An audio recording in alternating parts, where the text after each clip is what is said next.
This video, Should I Incorporate My Childcare Business, will support you in deciding what business structure is best for your business and help you understand your options for incorporation. The information contained here has been prepared by Civitas Strategies and is not intended to constitute legal, tax, or financial advice.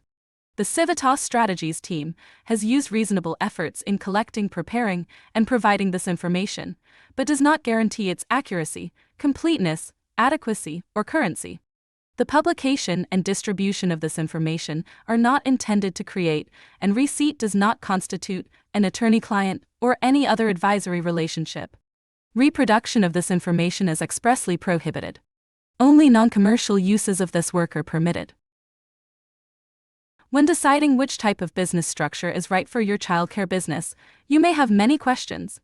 Determining what is best is dependent on many factors, including your business size, whether you intend to have any employees, and what your financial situation looks like at this time.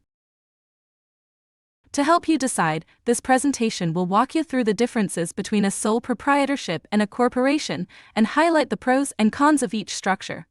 Additionally, we will help you to understand the various corporation types that exist and what business structures are most common in child care. A sole proprietorship is one of the most basic business types. It is also the most inexpensive and simple way to start a business. All that is needed to establish a sole proprietorship is for the single business owner to obtain the necessary licenses and permits. After that, you can start doing business without any additional steps required. Owners of sole proprietorships are considered to be self-employed. Most sole proprietors use their own social security number as the tax identification number for the business. This is a quick and simple way to get your business up and running without having to do any additional paperwork. However, it is recommended you get an employer identification number, or EIN, from the Internal Revenue Service. This number functions like a social security number for your business, but is an identification number issued by the IRS specifically for your business.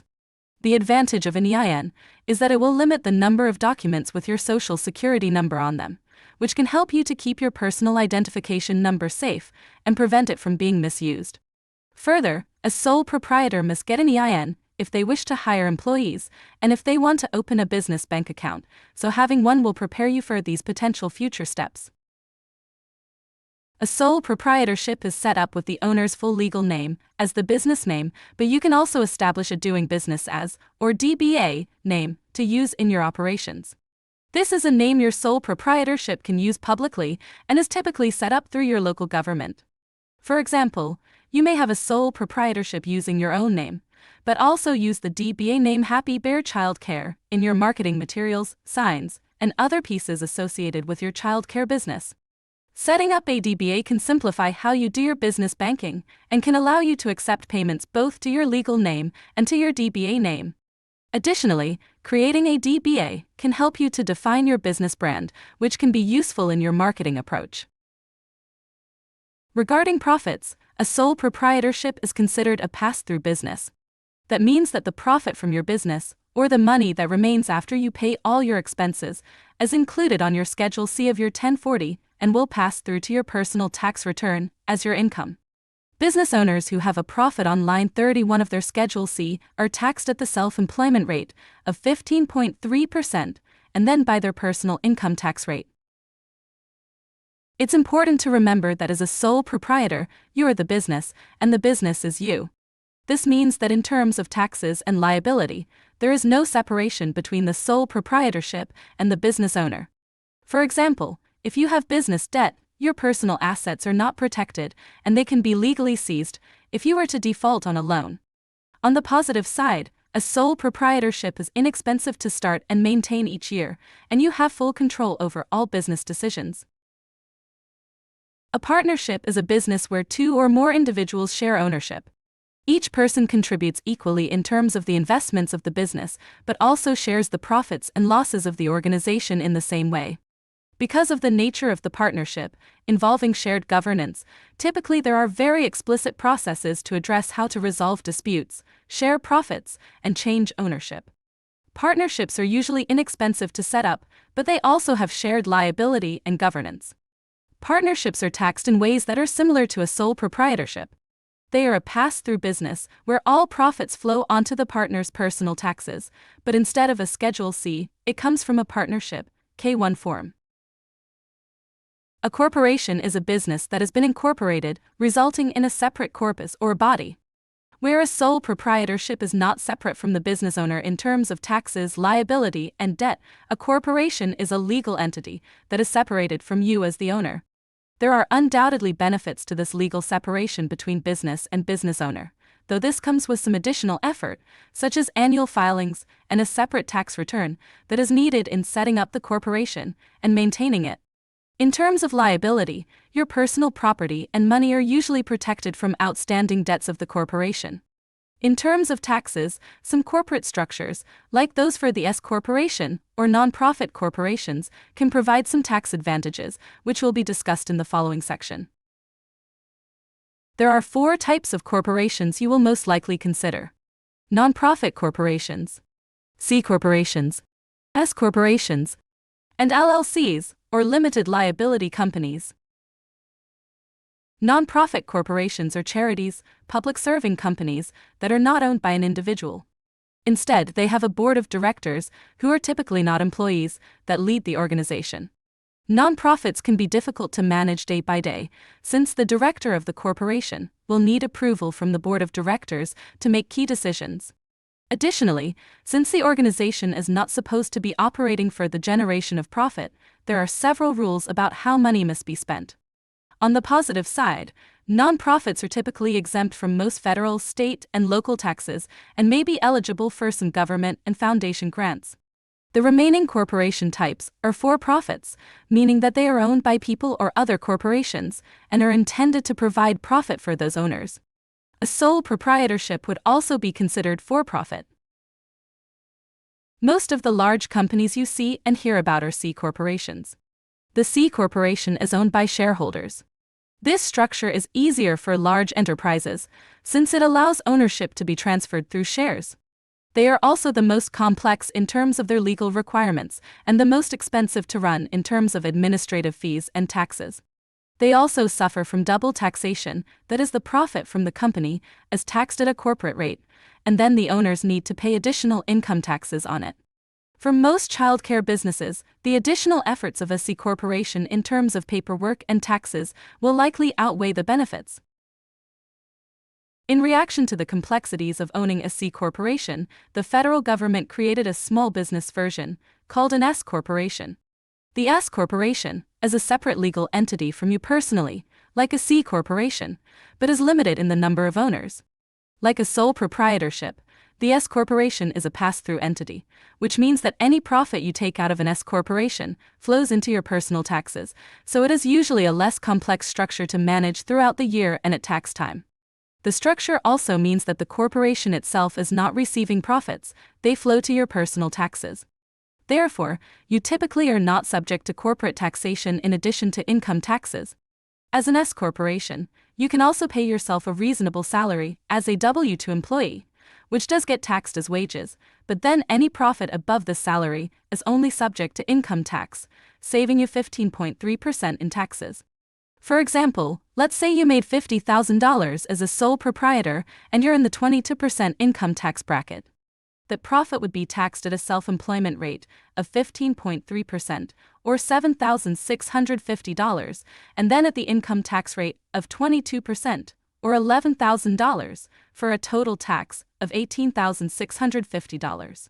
Now, let's say the same business owner had an S corporation. She determined her reasonable salary was 40% of her income, so $20,000 will be W-2 income and the remaining $30,000 will be profit. The $20,000 will be taxed at the same rate as self-employment, 15.3%, for a total of $3,060, and then as income at 22%, or $4,400. The other $30,000 is considered ordinary income and only taxes at the 22% rate, or $6,600. The S corporation business owner pays a total of $14,060, saving $4,590 compared to the sole proprietor. We saved the most typical company classification for last. The limited liability company, or LLC. LLCs usually offer small business owners the greatest ease at startup, flexibility, and ownership. LLCs can be owned by one or more individuals and are governed first and foremost by your state. This means that they are a state-level corporation, not a federal one. For your federal taxes, you need to let the IRS know how you want to be taxed. That means when you start the LLC, and again each year, you can choose which type of corporation you want to be treated as for tax purposes. This means that when you begin your business, you can start being taxed the same way as a sole proprietorship when your business is small. As you begin to grow, you can elect to be treated as an S corporation or C corporation. In addition to having some flexibility around taxation, LLCs typically also cost less to start up and maintain with the state.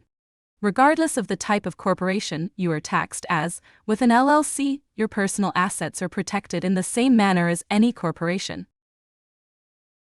Generally, childcare business owners set up their businesses as sole proprietorships, LLCs, or S corporations, as these tend to be the best fit in the childcare industry.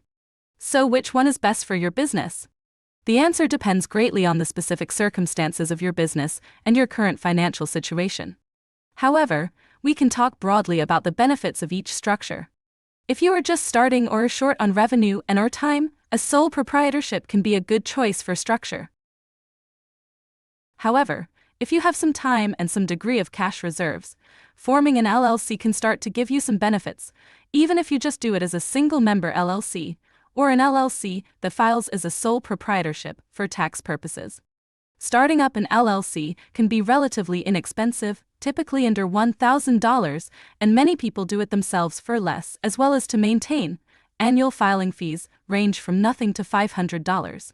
In exchange for that investment, you gain additional liability protection. This means that your company, not you personally, would be primarily liable for any adverse actions, such as a lawsuit. LLCs are not set in stone.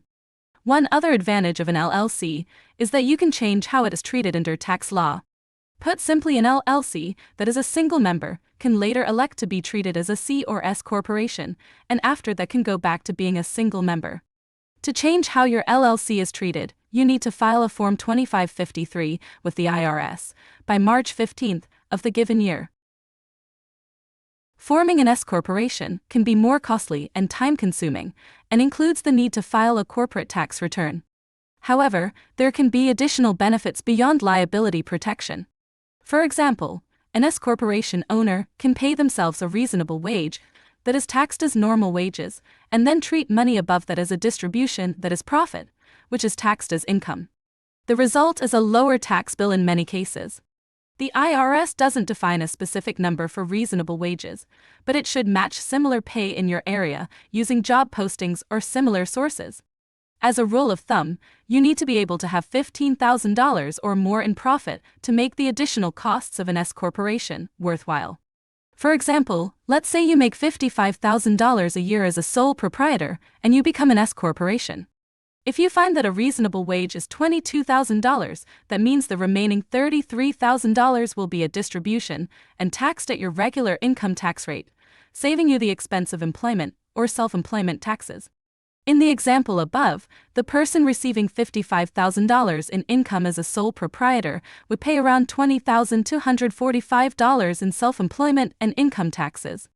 However, in the second scenario, having $22,000 in income and $33,000 in a distribution, they would pay around $15,466, a savings of $4,779. We also want to note you can keep your costs lower with an S corporation by creating an LLC and declaring it as an S corporation for tax purposes. As you know, LLCs have the option to declare how they will be treated come tax time. Since S corporations can pay the owner a reasonable wage taxed as normal wages, and then treat profit as a distribution taxed as a capital gain at your regular income tax rate, this option provides benefits at tax time.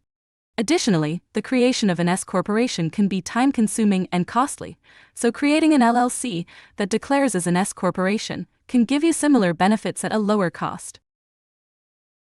For more information, visit the Child Care Collaborative of Iowa website or email fmc@midsioux.org.